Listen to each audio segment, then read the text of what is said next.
সমগ্ৰ বিশ্বৰ লগতে ভাৰতবৰ্ষতো দিনক দিনে কৰোনা মহামাৰীয়ে ভয়াৱহ ৰূপ ধাৰণ কৰিবলৈ লৈছে। এই মহামাৰীক ৰুধিবলৈ এতিয়া বিভিন্ন ঠাইত বীজাণু নিষ্কাশনৰ কাৰ্য চলিছে।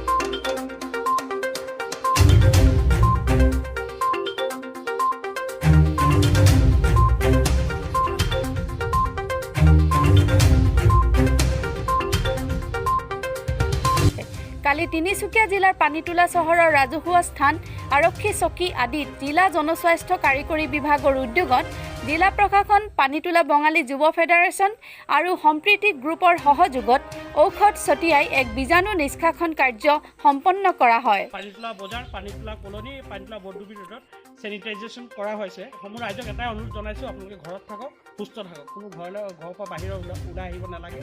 কাৰণ যিটো পৰিৱেশ সৃষ্টি হৈছে গোটেই বিশ্ব পৃথিৱীজোৰা আপোনালোকে নিশ্চয় গম পাইছে।